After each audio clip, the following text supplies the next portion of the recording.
Hello everybody, welcome back. It's so good to see you. I have so much gratitude for you showing up. It's been so wonderful reading your comments, hearing your questions, understanding your perspective.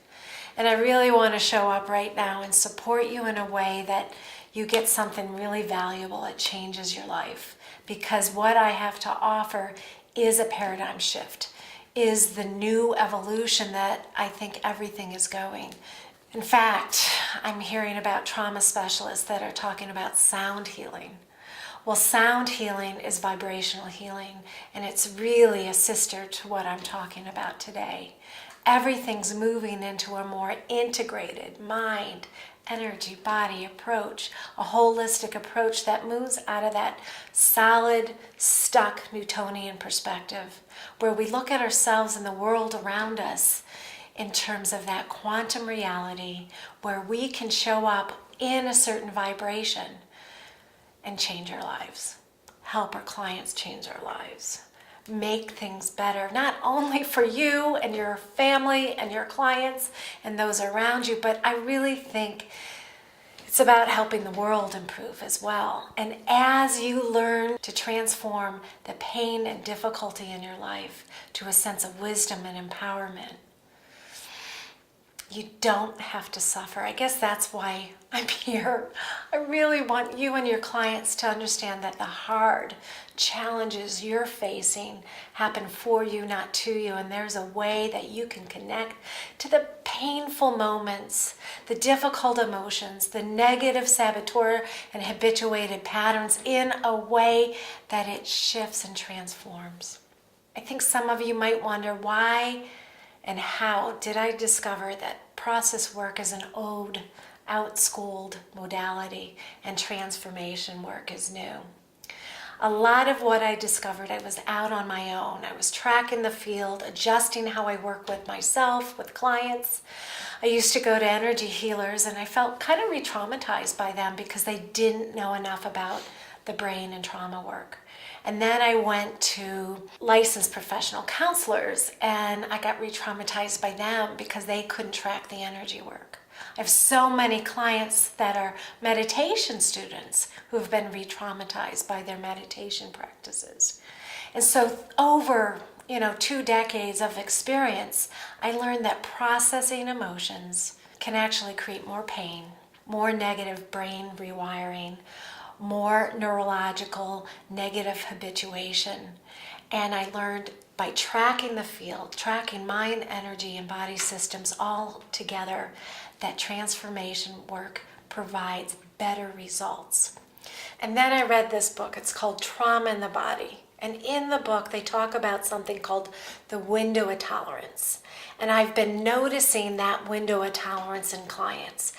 And when they do process work, they are often out of their window of tolerance. For instance, they either disassociate and they're not feeling the negative emotion or the energy that needs transforming.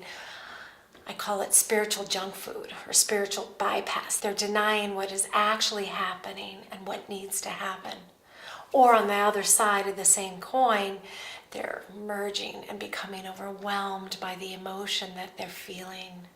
They're not able to self-regulate. It becomes like they would call it going dorsal way of being in the world, where they're just so heavy and stuck in the mud of digging in the dirt. So by tracking the energy at this most subtle level, you get to equip yourself with the skills to navigate in that window of tolerance so that energy shifts back to a sense of empowerment.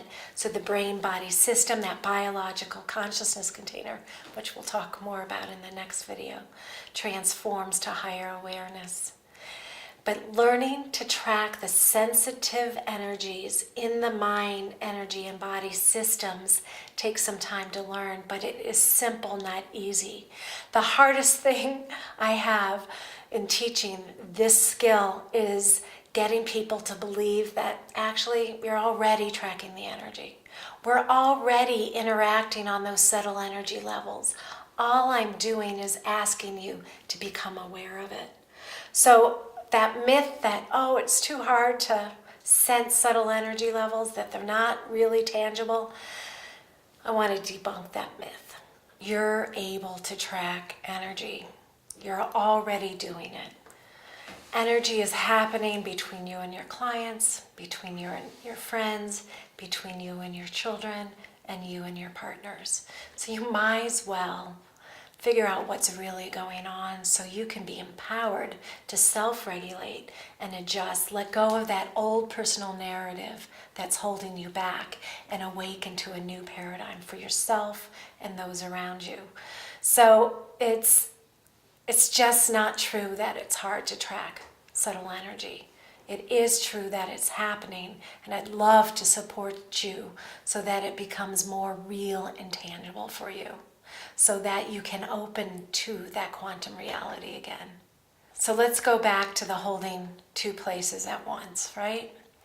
So it takes time when absolutely unbelievable, horrendous things happen, that you can stay connected to your spiritual wholeness while still staying connected to the pain. Because we are so wired to be either in joy or in pain. So what I'm going to be asking you, and what I want to help you learn, is that there's this middle ground where transformation happens that is completely different than process work. But it takes time to develop these skills. So when insurance companies say, hey, you've got 6 to 8 sessions to cure your client, I want you to open to the paradigm that learning how to hold two places at once could actually, on average, take up to a year to learn, to really be able to be what I call that metaphorical eye in the hurricane of challenge, where you don't lose yourself and where you stay at least partially connected to that wholeness within you. And so I want to just advocate for a longer term approach. I don't think it supports your clients or yourself to say, oh, we have to figure out how to master life's most difficult moments in just 6 to 8 sessions. So in the next video, I'll talk more about what do you need to rewire. But I thought I'd first tell you a little bit about a personal story and really what was the foundation of why I developed this work. Fundamentally, most of us in this field are helping support healing and transforming others because we too have had pain in our life. In fact, I've had so much pain in my life that there was a time when I really just wished I could die. I prayed I could die.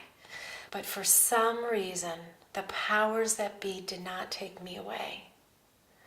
Instead, they left me here and asked me to figure things out.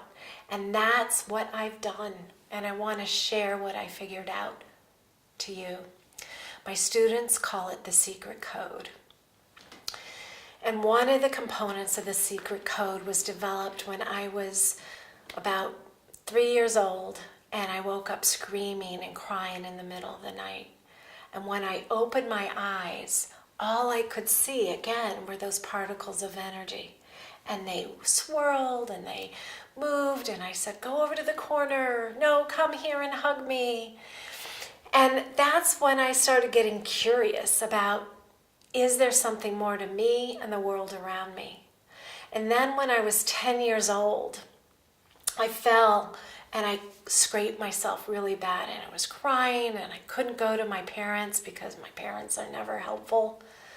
And when I looked up from those tear-soaked eyes, I saw a boy, a 10-year-old boy about the same age, and he said to me, you know, when I'm in pain, I lean into it, and then the pain dissolves.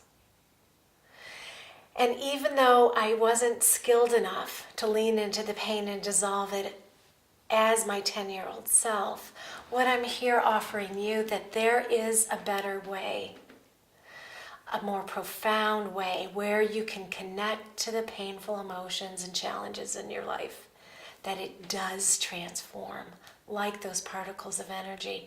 And I am here because I no longer want people to feel abused by their emotions and thoughts. There is a better way, and I'm going to talk more about it in the next video.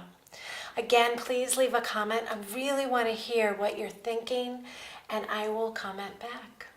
Look forward to talking. Blessings.